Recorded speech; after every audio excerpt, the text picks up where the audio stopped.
All right, let's get going. We're here. This is the crew. Woo! We finally here at another episode of The Voices. Appreciate everyone for joining us. Let me just start off by saying thank you all for joining. The Voices is something that we just started as part of this community, and it's starting to grow.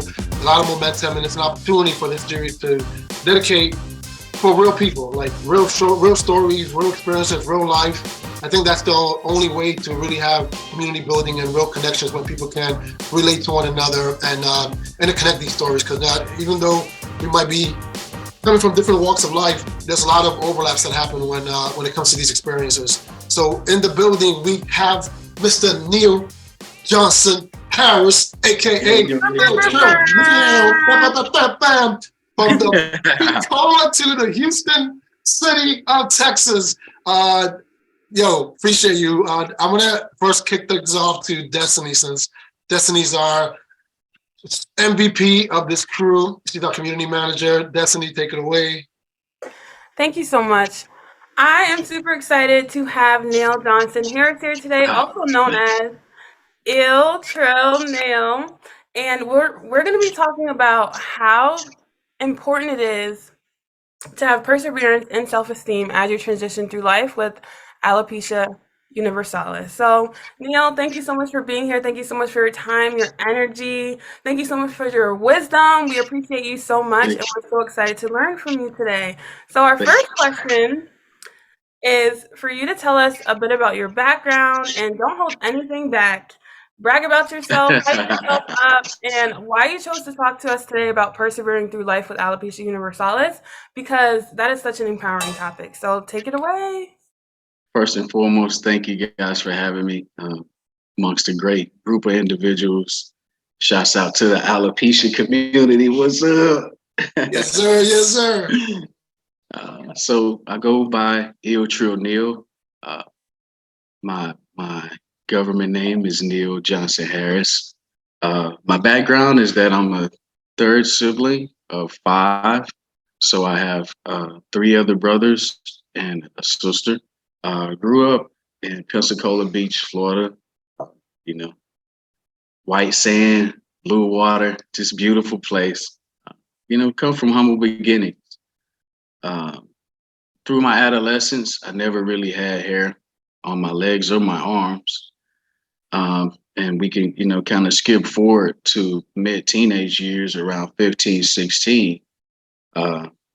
I had these symptoms to where one morning I woke up and my eyebrows were itching. So I scratched that particular eyebrow that was itching, and the hair fell into my hand. It was like, oh goodness, like something was wrong at that point. So I talked to my parents about it. We went to one doctor who was just a regular MD doctor. He was saying, well, hey, we need to refer you to a dermatologist. So they referred me to a dermatologist. And at that time, I did have dreadlocks. My dreadlocks came to about right here. The side of it was faded, but the top was dreaded. So I had dreadlocks in high school.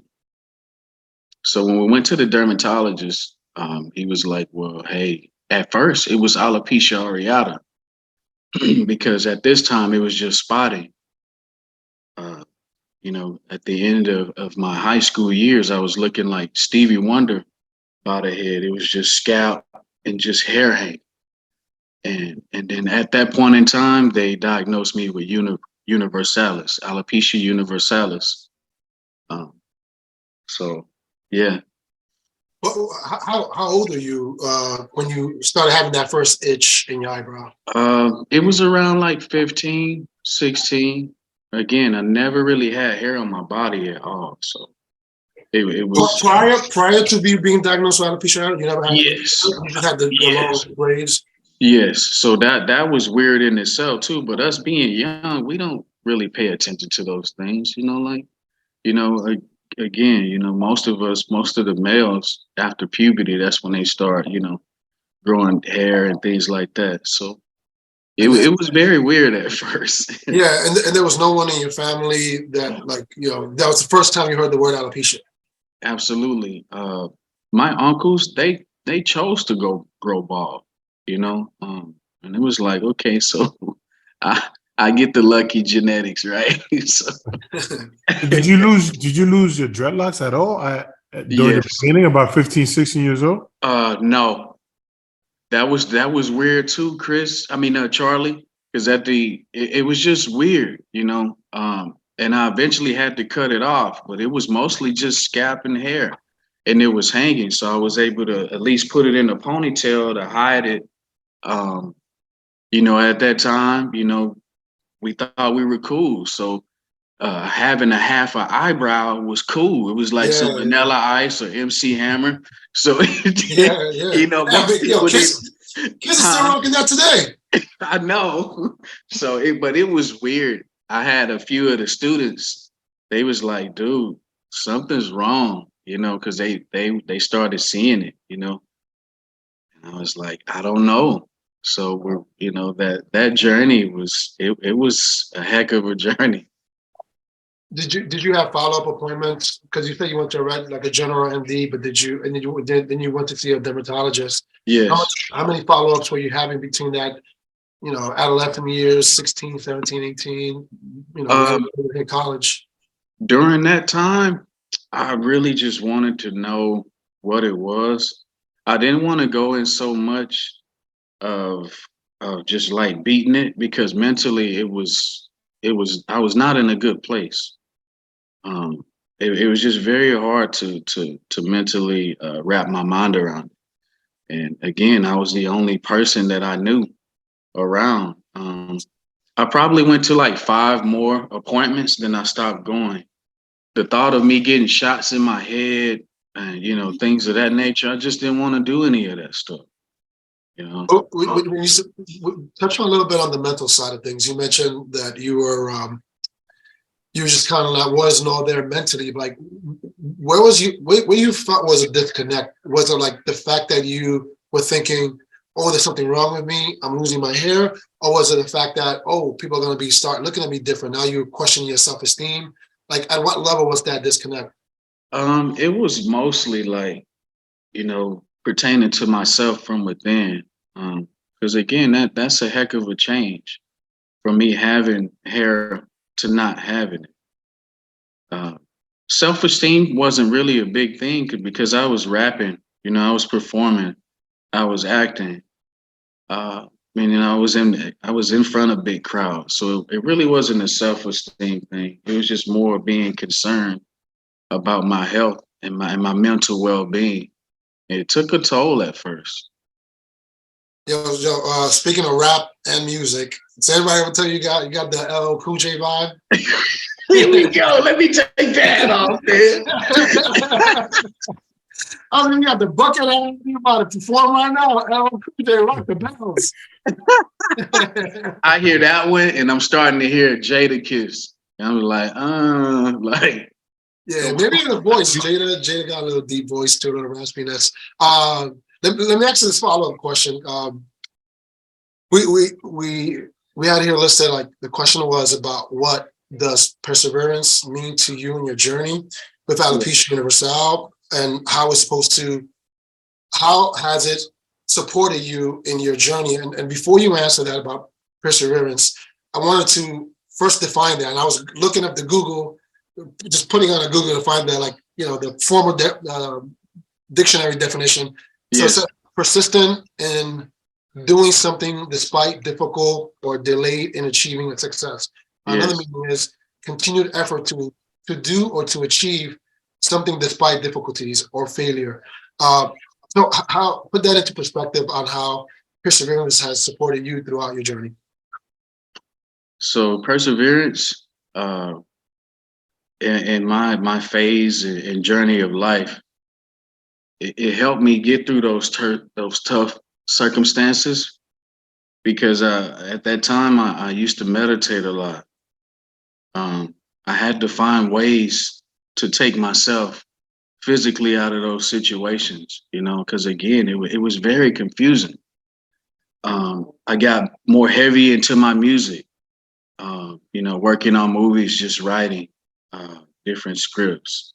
Then I got into exercising. So those were my therapy points that helped me persevere through those, those drastic and tough situations. I got a question.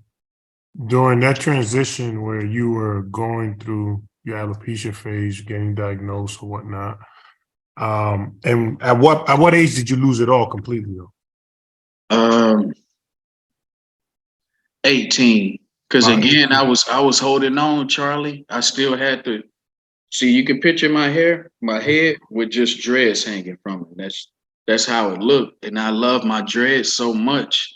I still got them in a bag, so I might have to NFT them or something. I guess my follow-up question to that would be: so at 18, did you have like how did you handle it? Because with me,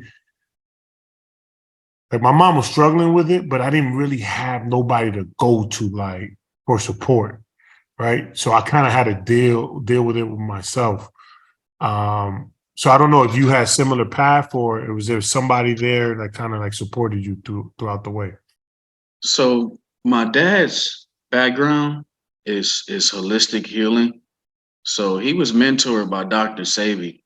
So I had those shoulders to lean on and those individuals that had a certain type of information that could help me cope through what was going on. My mom was a nurturer, so she had 4 sons. You know how it is having 4 sons and us growing up and the surroundings that we do. Yeah, it was very tough. At that time, things wasn't as accessible as it is now. And it was rough. But she made a way to make it comfortable for me. Um, so, but again, it was still a bad place mentally. And at times it is hard to talk about because I can be out and people would misdiagnose me. Well, hey, how long have you had cancer? Like, I mean, at least just ask the question. Let's, start dialogue. Don't just push that off on me. It gets very uncomfortable too. People try to touch your head. Since we got these beautiful bald heads, they try to touch it. So it can be annoying. But at the end of the day, it's a blessing. Um, Back to when I was growing up, I did ask the universe to be different. So maybe this was part of what I asked for. You kind of got to be careful.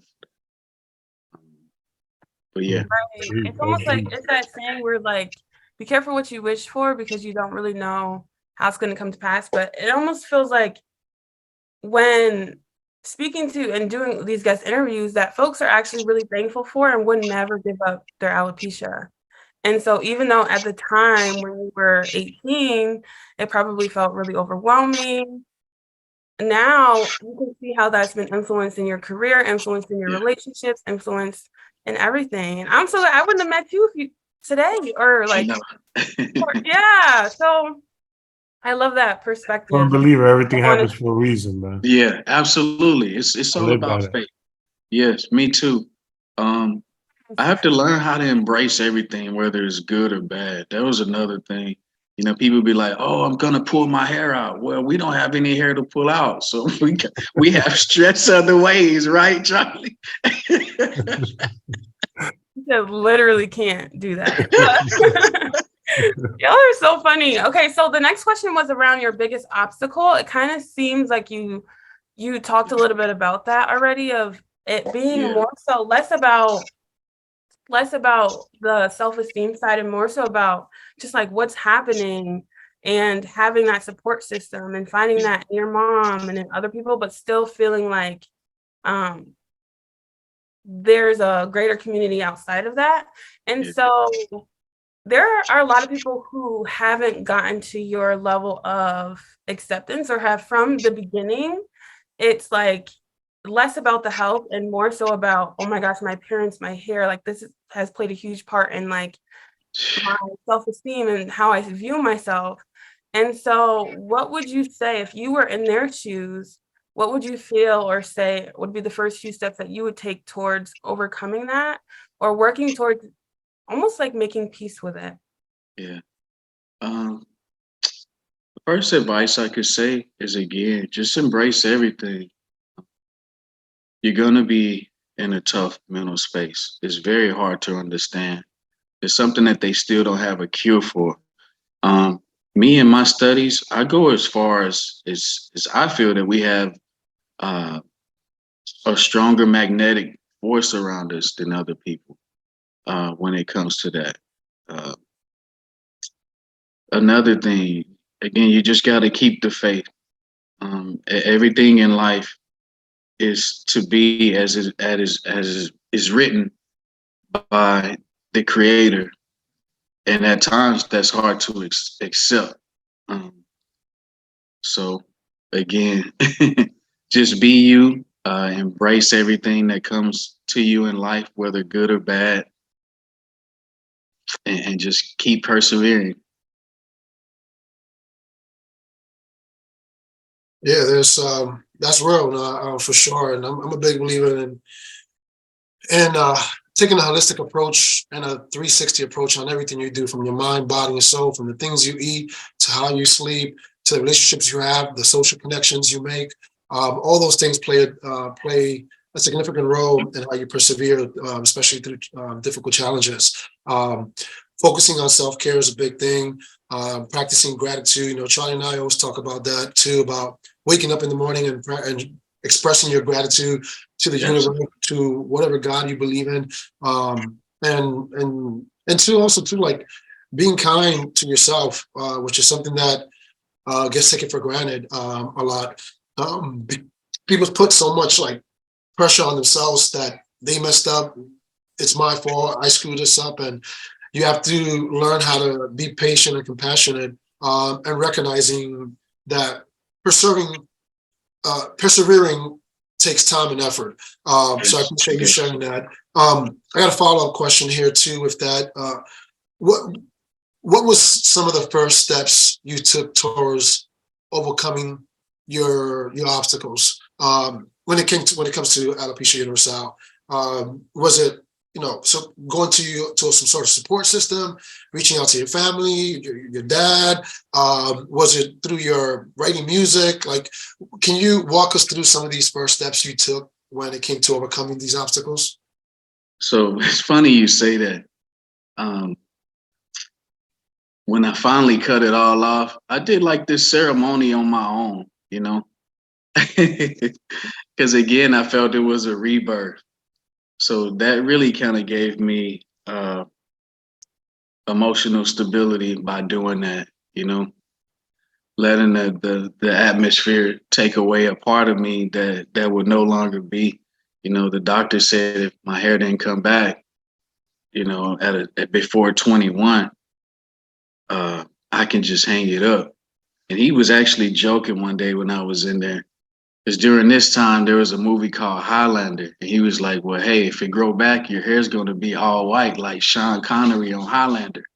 So my parents, they're just bawling, just laughing. I'm looking at them like, this is just not the time to joke about this. Like, y'all got a head full of hair. My dad, he got kind of like a old school, like Lionel Richie, Billy Ocean type thing. And my mom, she wears the silky, long, beautiful hair. So, but yeah, that was one thing that I did. Yeah, definitely writing music. I escaped in my music.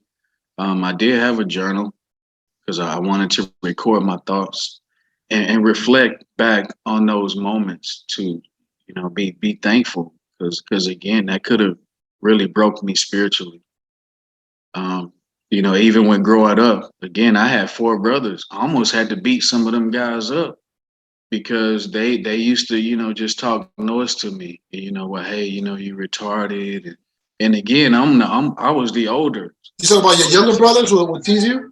Oh yeah, because no, their friends, their peers, Gotcha. people in their class. Because again, they was used to seeing me a certain way, so they thought I had, something else, or just didn't want to know, and was taking jabs at me. So I kind of had to deal with that as well, you know, from grown-ups and peers within that age group. Is alopecia mentioned in any of your music lyrics? I do have songs pertaining to my book, and those will come out during that time. Wait, you're working on a book too? Yes, Oh, so you're acting, you're doing music, and now you're going to be an author. absolutely. Wow, that's impressive. But can you Now, tell is us? that book pertaining to alopecia? Yeah, I was going to Yes. say, tell us a little bit about the book. Yes. So the book is just going to be about awareness, again, mental clarity when dealing with it. There are certain symptoms that you can look for in your children that'll kind of give you a good measure of whether or not they're going to be bald or not. And this is stuff that I learned through myself, talking to different individuals. I do know parents with children who have it. Um, I'll give one. I give one little treat away. Pay attention to your nails, and if they have dents in it, you're gonna have some type of form of alopecia. So a lot of us don't know that. I'm looking at my nails right now, like I'm guilty as charged. Yeah, if they have like little indentions in them, you're gonna have some type of form of alopecia. Interesting. Yeah, I was listening to a podcast this morning. They were talking about doing a autoimmune paleo diet. I don't know if it's like going with like a gluten-free, but just your intake and having more of a clean eating and how that affects. And she was talking about the nails too and how that ties into hair loss. I mean, I'm no medical doctor or professional, but it's interesting how much, people usually tie, or the experts usually tie alopecia with stress. But there's, a lot of other things that need to be taken into consideration. Absolutely, absolutely. It's funny you say that. I was watching National Geographic one day, and it was pertaining about hair and body and nails and things of that nature. And don't quote me, but one of the cultures, they skin the snakes, they boil the snakes, and they skin them and eat them for their hair to grow back. I'm not doing that. What? Yeah, I don't want no parts of that. Like, wow, I wonder what's in the snake that, like, we gotta ask Dr. Joey John about that one. I'm good on that. Yeah, me too. Hey, For real. So That would eat some fried snakes? no. The far I go is gator. That's it. that's that Florida connection. That's that P. Cola. Oh yeah. Destin, did you have another question?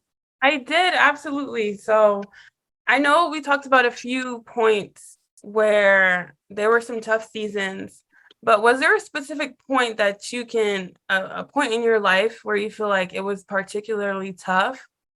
And for that part of your life, like, what kept you going? What were the things that supported you in continuing to persevere and continuing to keep your self-esteem high and to remember like who you are at your core? Yeah. Well, the day after I cut it all off, again, that was like a part of me that will never exist anymore. So that was really the toughest part. And then waking up after that, to see someone different. It's one thing to see yourself in the mirror one way, and then, next day you're not the same looking individual that you came into this world as. So that was the most, heartfelt moments. Because again, even being with brothers, they didn't understand too, but they were there for me. Yeah, but it was very tough. So, I remember we had dinner a few months back with one of our team members, Dr. Joby John, and he has alopecia areata as well. And he was talking about how when it first happened, he felt like he was being robbed of his identity. And I'm sure you guys can relate to that. But you mentioned how some of your uncles and some of the family members, they chose to shave it off because it was a good look for them, or whatever, they were trying to hide their grades or whatever it was. I shaved frequently to hide my grades. But it's like when you don't have a choice and that's stripped away from you, it's like you either want to take it out on the world or take it out on yourself. And it's like, how do you go through those steps of like what fundamentally in your character allows you to deal with that? Because you mentioned some connections to how your dad is a holistic healer, and I'm wondering, you mentioned meditation too, and I'm wondering if any of those fundamental practices that you had being raised as a kid and as an adult, how that played a role into like not saying, F the world or, F me. Yeah, I come from humble beginnings. My father, he's a country boy. So, growing up in that country aspect, a lot of them were hard nosed. I didn't want to grow up being that way. So I developed more of the humility side. And again, it's just learning to embrace things. Even though it was as hard as it was, just had to embrace it. Have you fully accepted it now? Go for it. What you think, Charlie? Can you repeat that? Have you fully accepted it now? Absolutely. There are some moments it's like, well, shoot, I miss my hair. Like, because again, I can style it the way I want to, but I love the skin on me. I love it. I don't have to go pay $60, $70 for a haircut and shave, and I don't have to worry about getting the razor bumps. People look like a star crunch by the face.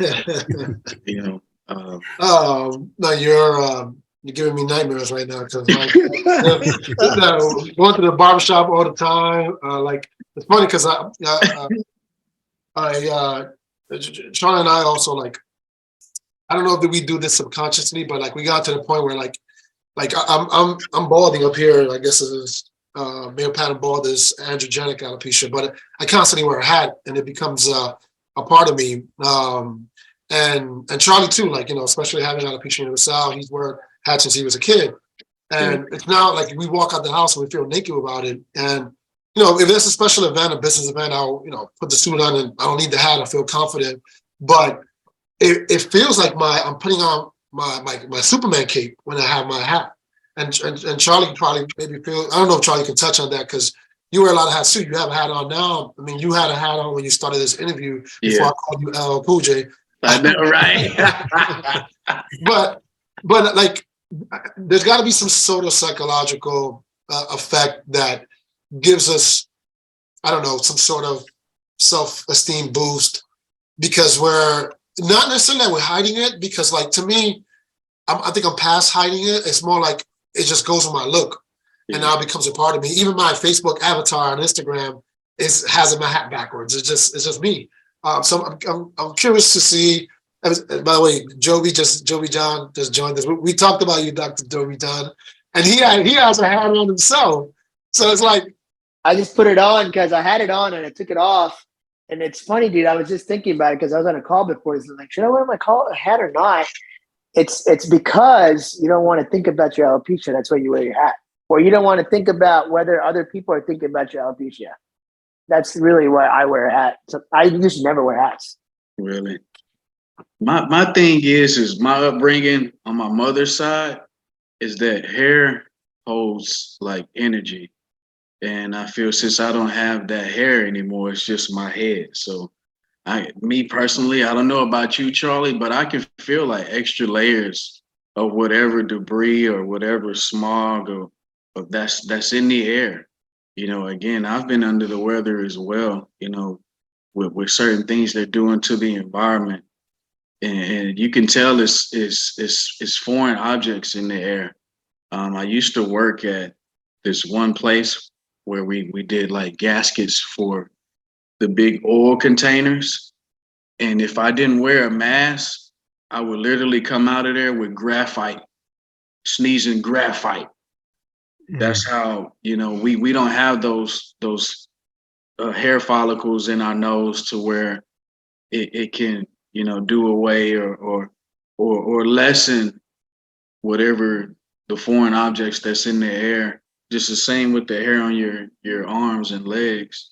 But yeah, on the spiritual side, my mom was more like, the hair carries a lot of energy.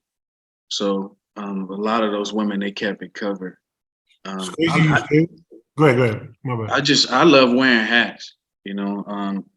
When I was younger, I was designing hats in high school, in middle school, and I got like different reviews, reviews to where I landed on the local news station talking about them.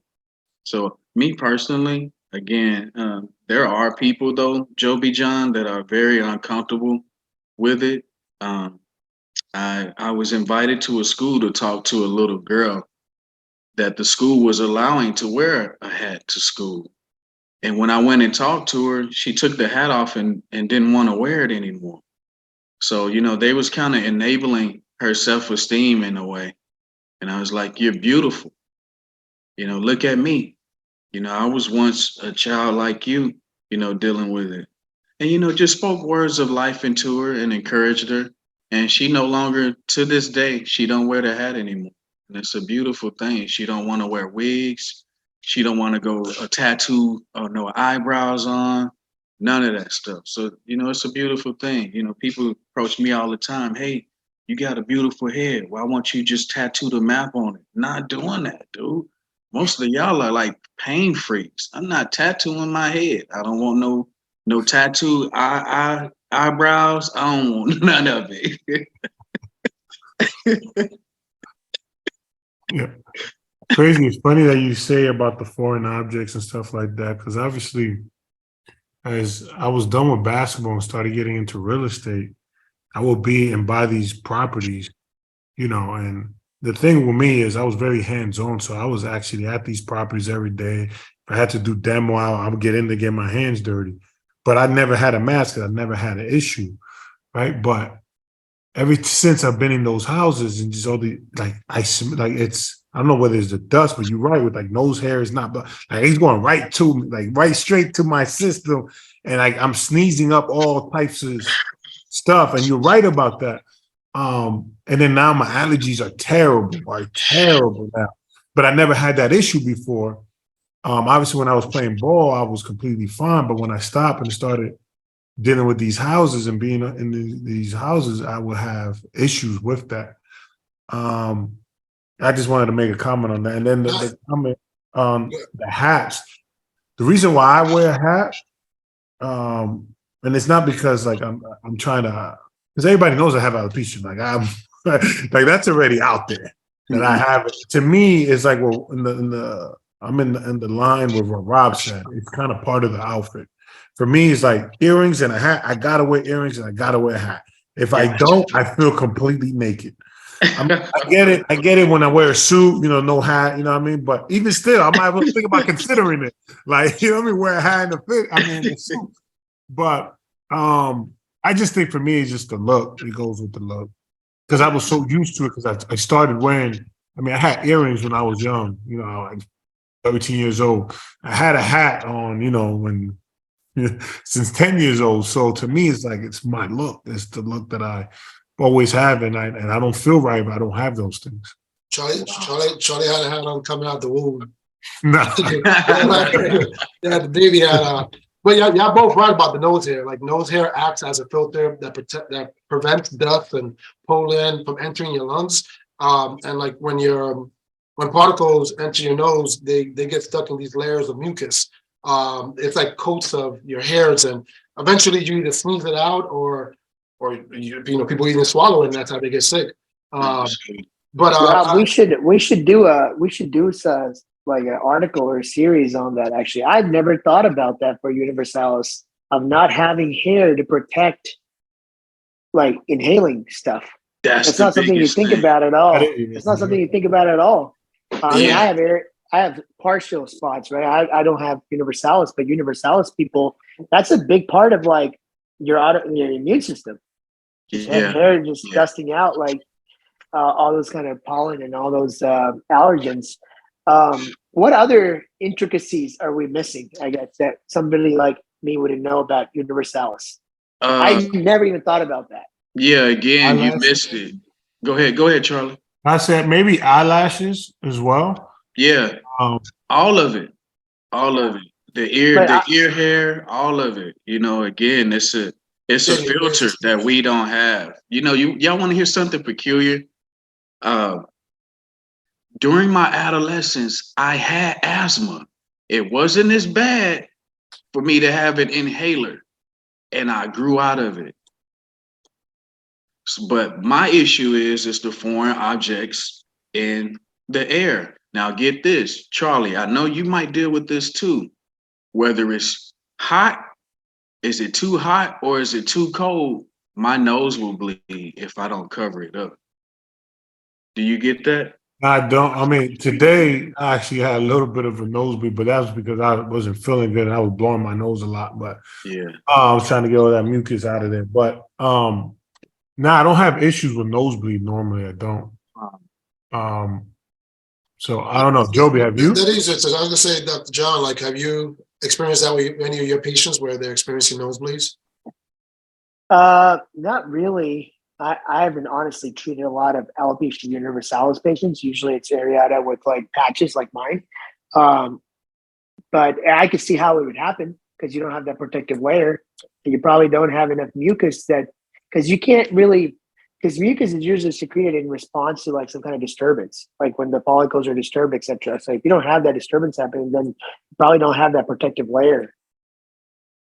Absolutely.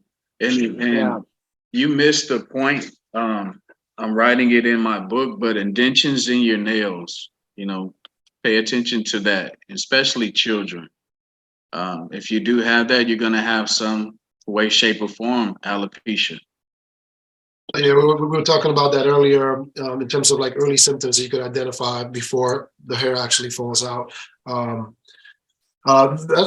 These are all great points, and definitely make a note about that one so we could with the hair thing, and that's something we haven't even really taken a deep dive on. I'm curious now. I mean, I know we have a few minutes left.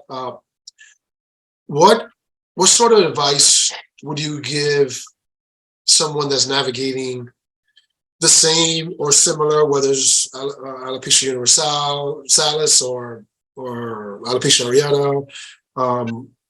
Like, just what would be your first piece of advice that if you met someone from the street and you see them struggling, what would you tell them? Stay strong. If you need someone to talk to, here's my number. You know, it's best to talk to someone who's dealt with it real time, because a lot of them do feel alone. You know, again, back to the little girl, you know, again, she was getting picked on. That's why she put the hat on. You know, again, a lot of kids thought she had cancer, which it's just a misconception that people that's bald headed have cancer. You know, I DJ, so I get approached with that too. One of the guests approached the owner, well, hey, does he have cancer? And we wound up getting to the conversation to where I explained it to him. And they was like, oh, cool. Hey, I wouldn't have never noticed. It's like, okay. Like, I get how you get that a lot, Charlie, because people are like, well, hey, I never really would have noticed because, you know, the bald head is in, you know, Michael Jordan, all these famous people that don't have hair on top of their head, you know. LL Cool J. Yeah. I think with me it was a little different because I was in the limelight, you know, at an early age. Yeah. And I've kind of voiced it, you know, this is who I am, this is what I'm dealing with. Everybody knew that I had alopecia. Yeah. So I think it was pretty common. I've never really gotten, other than the situation. I was gonna say you haven't really. What about the court? Remember that episode? Yeah, on the court, that's a little different. I mean, that was a dude trying to get under my skin. Talk about that for a second, though. Yeah, paint that picture. Well, there was a situation with Kevin Garnett. You know, Kevin Garnett is a big trash talker. I mean, I don't have no issues with Kevin Garnett, KG.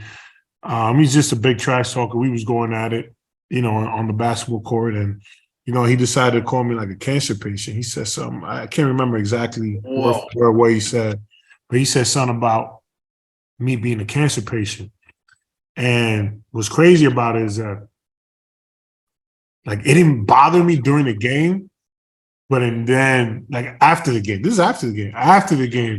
like, it got me really upset. I was just thinking about, I'm like, yo, this dude really it just hit different. Because when I was in the game, I was in the moment of the game. I was like, this dude is talking trash. But and then I'm like, yo, I got one of my peers, one of my coworkers, one of my supposed to be, brotherhood, like calling me a cancer patient, and he not knowing what the hell I'm dealing with. So I think, I at that time I went on Twitter and started. Twitter was started just to pop off, and I just expressed my feelings. That's how I was able to vent. My frustration was on Twitter, and then the next day, literally, that whole thing went viral. That whole situation went viral, and every media outlet picked it up. And obviously, I didn't want it to get to that point, but I'm also glad it did, because it also brought a lot of light to the topic of alopecia. And Charlie, you're being a little humble, but it was your initial reaction was a little wild, because like you wanted to take his head off. And I forgot about that. I mean, you gotta remind me. I'm getting old. Sometimes I know you did. I'm getting old. You know what I mean? Because I don't want to promote violence at all. That's not my thing. But no, of course, but it's important that you state that, because like here you saw what you thought was supposed to be your brother, even though as a fraternity with the NBA players, and he called the cancer patient, and it's like normal human. This is your human emotions that came out.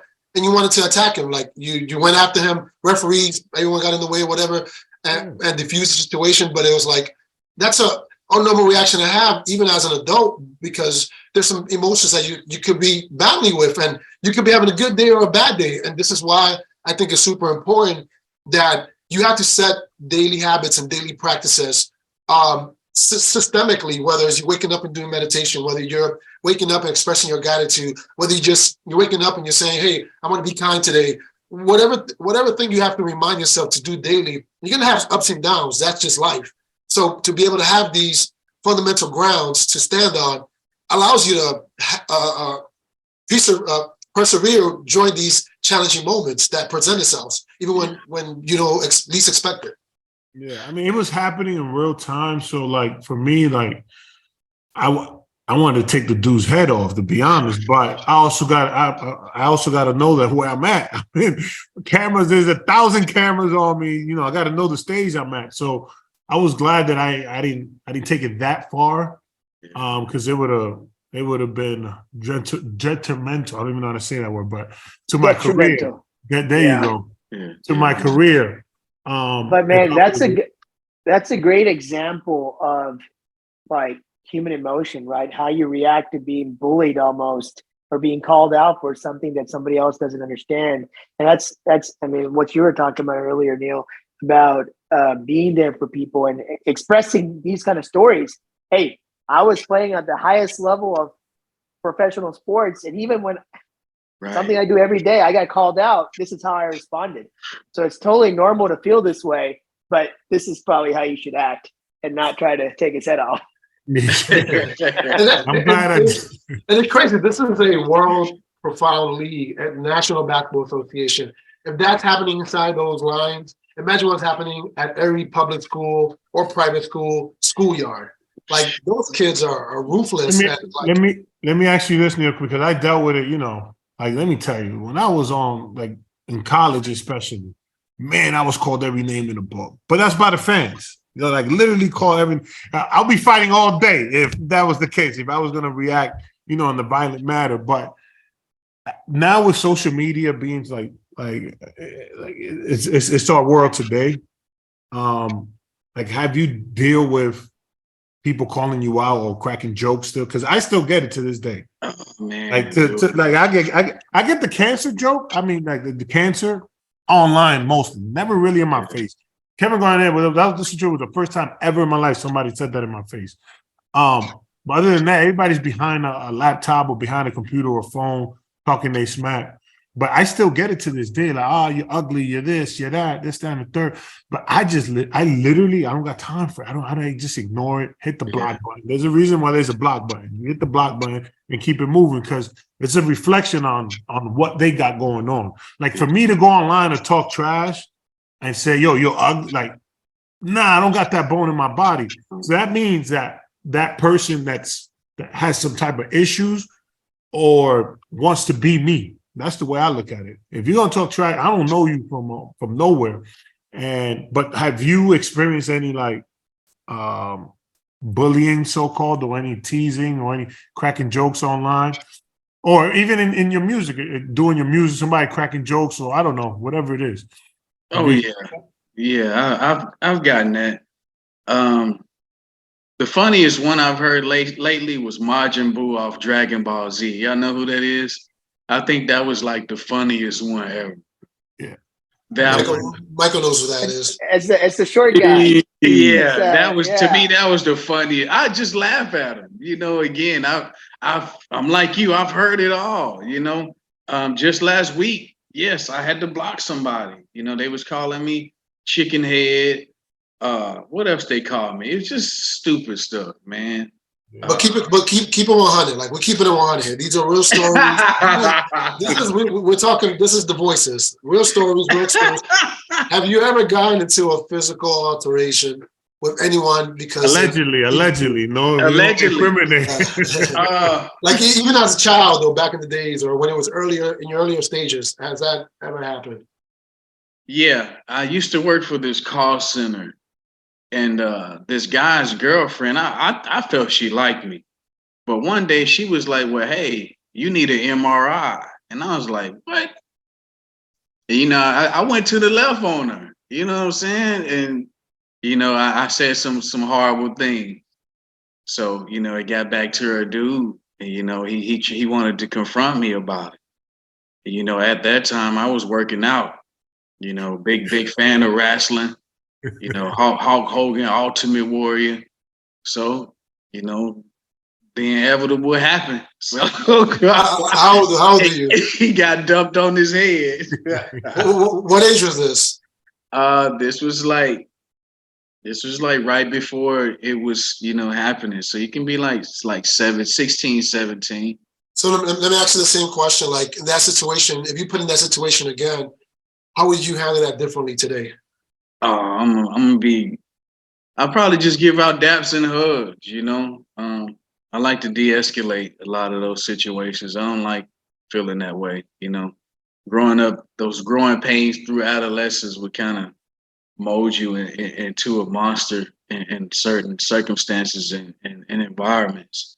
And I just didn't want to be that green monster anymore. You know, I had this terminology like, if I get mad at somebody, it'll be 0 to 1,000, you know, and then I turn into Incredible Hulk. So I don't like turning into the green monster no more. I call from there. There was and also piggybacking on what Charlie said. I mean, there's two big pieces of advice is that, you know, when you're being bullied versus being bullied online. Being bullied online, the best thing you can do is block, right? You know, you block the bully. You report and block, you don't have to deal with that person again. And if they create another account and they got that sort of time, then you block them again. That's the beauty of social media. But when it's real life, it's a different situation because there is no block button. And the best thing you can do there is be positive, like you said. Like, you know, today's day and age, in this moment, in this current life, you would treat that situation where you try to focus on the positive aspects of life and engage in a proactive way where you're being peaceful. Like, you know, you dap them up, you give them a hug, you stay peaceful, away from the situation. And that takes growth and maturity. That doesn't happen overnight.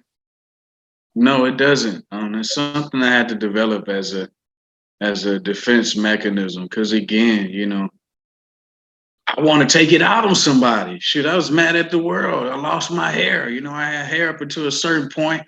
The ladies loved the hair. You know, I loved the hair. So, you know, that was a part of me that was lost and I couldn't get it back. And yes, I wanted to beat people down hypothetically. You know, I'm not a violent person, but that can kind of drive you to want to just break things up and people with it. But Yeah. It has been so nice listening to you, hearing your responses, and just I feel like you're a walking. I don't know. I just get this feeling that you have a lot of knowledge. I don't know. Well, I don't know you as well as probably Charlie and Rob, but from what I've seen, definitely is giving wise. So thank you so thank much you. for sharing. Thank you so Thank much for bringing your energy. Thank you so much for bringing your advice. How can our listeners find you after this interview? Are there any fun projects you're doing? Any fun products you're offering? And would like to share with us? It's your time there to give you a shout out of what you Right. got. Don't hold back. Don't be humble. Okay, so first and foremost, I do have two different footwear. One is like a nautical footwear. The other one is a footwear that I designed strictly off the song Trillin' Man that you guys have. Wait, my bad. Pause. You're saying footwear. You have your own design company now? Where you're doing like sneakers, footwear? Yes, so I have a partnership with a company out of France. And yes, I do have two shoes. I'm working on one for the females because a lot of them been beating me up. And then I got daughters, so they want me to create a female shoe. So that's gonna be next in line for Easter. Wait, What's the website? What's the website, Neil? I need to check this out. I'll put it in the actual message, or I DM it to everybody after we get off. You haven't launched it yet? Yeah, I've launched both of them. Again, one is called Trillin' 21s, which is, you see the color scheme of the cover of Trillin' Man. I took those colors and put them on the shoe. So they're like earth tone colors. By the way, for someone who doesn't know who is or what is Trillin' Man, can you break that down? Trillin' Man is an expression, something like, of encouragement. Hey, I'm Trillin' Man. Trillin' Man is being straightforward on the path to greatness. Some people be like, well, hey, Neil, what's up? Like, hey, I'm chilling. But in my sense, I say I'm Trillin' Man. Gotcha. Like I'm chilling, man. I'm chilling. Yeah, I'm trilling. I'm trilling right now. Got it. Destiny just put on the chat the.